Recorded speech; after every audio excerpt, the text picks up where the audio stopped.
Olá a todos, meu nome é Daniel Rodrigues de Luna e irei apresentar o trabalho Análise da agregação de portadoras do NR5G usando o NS3. Passando rapidamente pelo sumário. Aqui está o sumário do trabalho. Eu vou introduzir o assunto, vou falar um pouco das tecnologias habilitadoras deste trabalho. Também vou falar sobre a modelagem do sistema NR no NS3, resultados, conclusões e as principais referências aí em seguida. Começando pela introdução, o 5G trouxe novos alvos em termos de novos requisitos, e estes foram condensados em três casos de uso: o MBB, o LLC e o MMTC. O MBB traz melhores comunicações de banda larga, por exemplo, com aumento das taxas médias por usuário e taxas médias de cobertura e de pico. Já o LLC traz comunicações ultra confiáveis e de baixa latência para dar suporte, por exemplo, à internet tátil e de tempo crítico. Por fim, o MMTC, popularmente conhecido como IoT ou Internet das Coisas, permite que uma grande quantidade de dispositivos esteja conectada ao mesmo tempo. Assim, todas as frentes trazem melhorias e avanços quando comparadas com a geração anterior de comunicações, o 4G LTE. Especificamente falando sobre as tecnologias habilitadoras introduzidas no 5G-NR, tem-se as novas faixas, incluindo as faixas das ondas milimétricas, o beamforming, que é a formatação de feixe, o network slicing, a conectividade dual e a arquitetura otimizada para a nuvem. Nesse sentido, duas se destacam: as novas faixas e o beamforming, que traz feixes mais direcionais. Técnicas de gerenciamento, por sua vez, são cada vez mais necessárias para lidar com as diversas escolhas e decisões que os sistemas de comunicação impõem. Em relação às novas faixas de espectro, foram separadas em FR1, que compreende as faixas chamadas sub-6 GHz, e FR2, para as faixas milimétricas. Para as faixas de FR1, um processo chamado refarming irá ocorrer, que é naturalmente uma substituição do uso atual dessas faixas para então serem utilizadas pelo 5G-NR. Essas faixas compreendem casos de uso que necessitem de maior cobertura, mobilidade e baixa latência.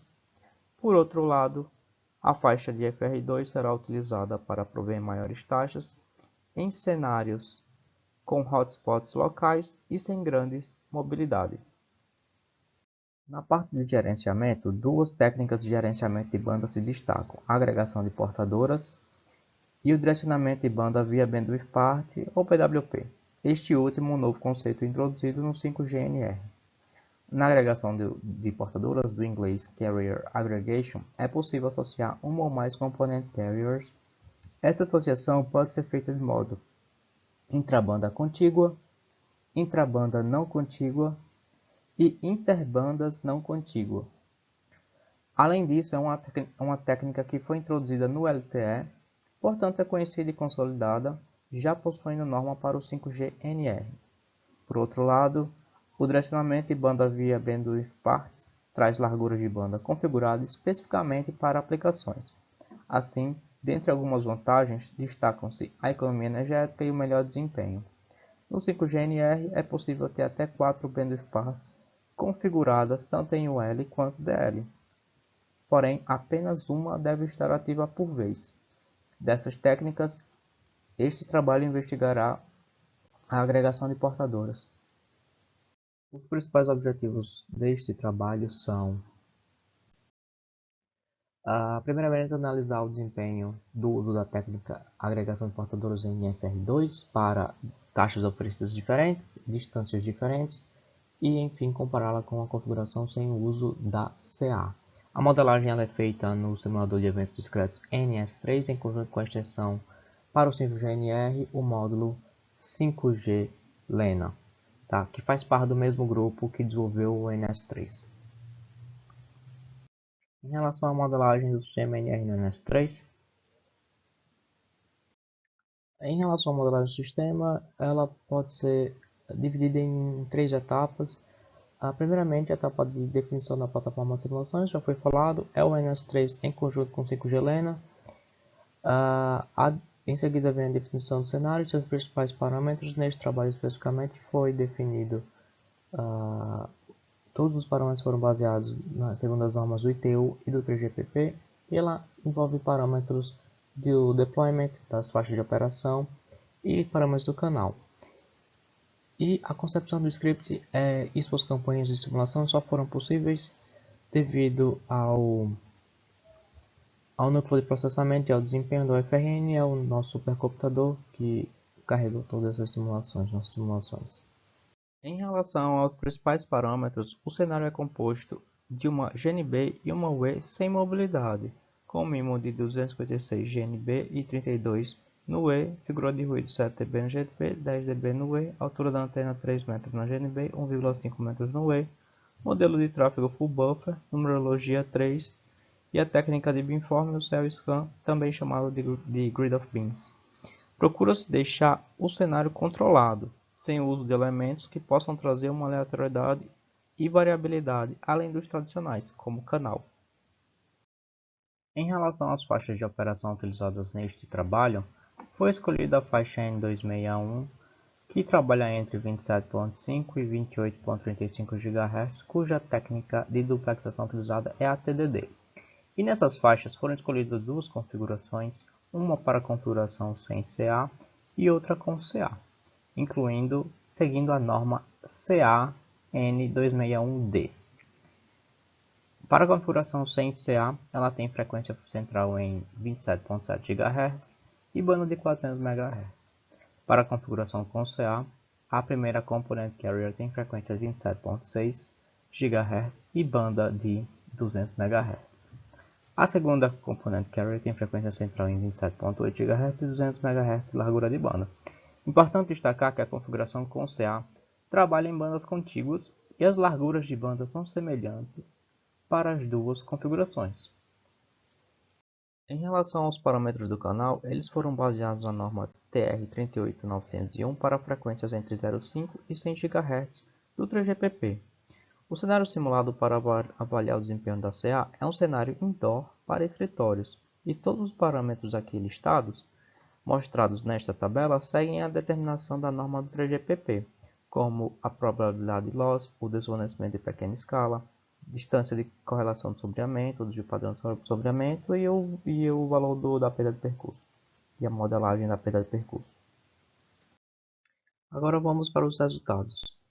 A avaliação do cenário é feita em cenário com e sem CA para efeitos de canais diferentes quando há aumento da distância para taxas oferecidas diferentes, de modo que as distâncias avaliadas variam entre 1 em 20 metros e as taxas oferecidas são de 500 megabits por segundo, 1 gigabit por segundo e 2 gigabits por segundo.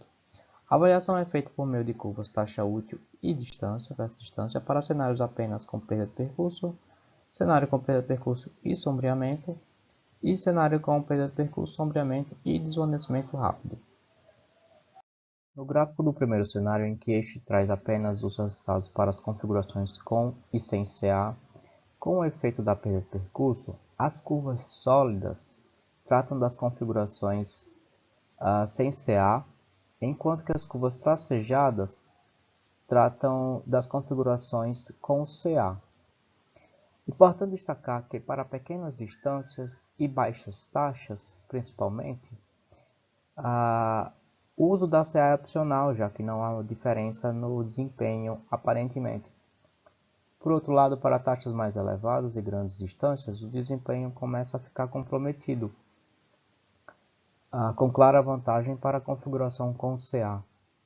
Isso se deve, pois, cada portadora ou component carrier do inglês, CC, possui um escalonador próprio que influencia no ganho da diversidade na alocação dos recursos.